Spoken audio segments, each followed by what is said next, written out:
ये कथा जो श्रीमद् भागवत कथा ज्ञान गंगा प्रवाहित हो रही थी, वो कथा अब विराम हुई। अब गुरुदेव भगवान यहीं कथा पंडाल से ही प्रस्थान करेंगे बागेश्वर धाम सिद्धपीठ आश्रम के लिए, जहां 1 दिसंबर से 4 दिसंबर तक गुरुदेव भगवान बागेश्वर धाम सिद्धपीठ आश्रम पर रहेंगे। कल 1 तारीख है, कल सायंकालीन जो महादिव्य दरबार है, वो महादिव्य दरबार कल सायंकालीन का महादिव्य दरबार बागेश्वर धाम सिद्धपीठ आश्रम पर रहेगा। 2 तारीख को मंगलवार पेशी का महादिव्य दरबार, 3 तारीख को सायंकालीन गुरुदेव भगवान के आशीर्वचन दिव्य दर्शन और गुरुदेव भगवान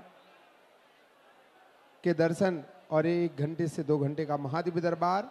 और 4 तारीख को बृहस्पतिवार है, उस दिन आप सभी बागेश्वर धाम सरकार यूट्यूब चैनल, फेसबुक चैनल के माध्यम से गुरुदेव भगवान लाइव हवन जो रात्रि 9 बजे आप सभी अपने घर पर बैठ करके अपने रोग दोष बाधा और आप अपने कल्याण हेतु जो हवन करना चाहते हैं, हवन विधि हवन सामग्री जल्द ही आप सभी को बागेश्वर धाम सरकार फेसबुक चैनल के माध्यम से हवन सामग्री भी आप सभी को, जो भी हवन सामग्री होगी उसकी लेखन आप सभी को प्राप्त होगी।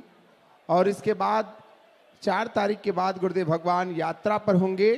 बागेश्वर धाम बालाजी सरकार के चरणों में जो यात्रा है कन्या विवाह महोत्सव की यात्रा के लिए गुरुदेव भगवान उसकी बैठकों के लिए यात्रा पर रहेंगे। और पुनः 19, 20 और 21 ये 3 दिवसीय श्रीमद् हनुमंत कथा महाराष्ट्र की पावन धरा अंधेरी में होने जा रहा है। 3 दिवसीय श्री हनुमंत कथा और उसके बाद 22, 23, 24 3 दिन तक बागेश्वर धाम सिद्धपीठ आश्रम पर गुरुदेव भगवान रहेंगे।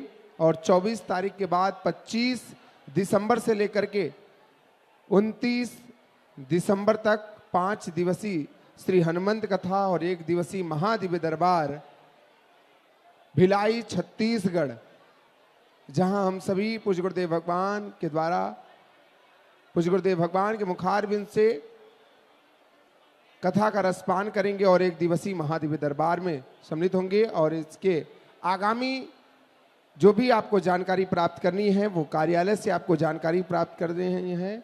दिसंबर माह की ये जानकारी है, जनवरी माह की जानकारी आप सभी को बागेश्वर धाम सरकार फेसबुक चैनल और यूट्यूब चैनल के माध्यम से प्राप्त होगा। तो आप सभी से अनुरोध है कि आप जो भी जानकारी ले वो कार्यालय से ही जानकारी प्राप्त करें।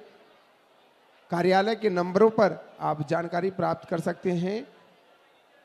और बागेश्वर धाम सरकार ऑफिशियल चैनल यूट्यूब पर लगभग 1 करोड़ 6 लाख के करीब सब्सक्राइबर हैं, तो वही चैनल बागेश्वर धाम का है, बाकी अन्य कोई भी चैनल नहीं है।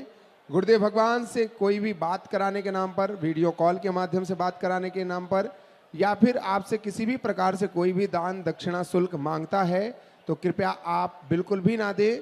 जो भी आप तुलसी पत्र अर्पित करना है, कन्या विवाह महोत्सव के नाम पर कोई भी आपसे कोई भी दान दक्षिणा शुल्क आपके घर या फिर आपके दुकान पर या फिर कहीं भी आपसे कोई भी दान दक्षिणा शुल्क मांगता है तो उसकी जानकारी बागेश्वर धाम सरकार कार्यालय पर दे सकते हैं, कार्यालय के नंबरों पर दे सकते हैं। क्योंकि आप अपने जो भी सामर्थ्यता है आप उस हिसाब से आप लोग तुलसी पत्र अर्पित करना चाहेंगे तो आप सभी कार्यालय पर ही करें। और आप सभी से अनुरोध है कृपया आप सभी मंच को शीघ्र ही खाली कर दें। आगामी जो हैदराबाद की कथा थी और इंदौर की कथा, वो हैदराबाद की कथा परमिशन ना मिलने की वजह से गुरुदेव भगवान ने वो कथा अभी स्थगित है। आगामी जब भी समय गुरुदेव भगवान रहेगा तो आगामी कथा आप सभी को जानकारी प्राप्त होगी। इंदौर की कथा अभी स्थगित है इंदौर की कथा जो 5 दिवसीय श्री हनुमंत कथा होनी थी वो अभी स्थगित है। आप सभी से अनुरोध है कि आप सभी अपने स्थान से प्रणाम करते हुए शीघ्र ही मंच को खाली करेंगे। जय जय श्री राम। बालाजी महाराज के कृपा पात्र बागेश्वर धाम पीठाधीश्वर परम पूज्य धीरेन्द्र कृष्ण शास्त्री जी महाराज का पावन संकल्प।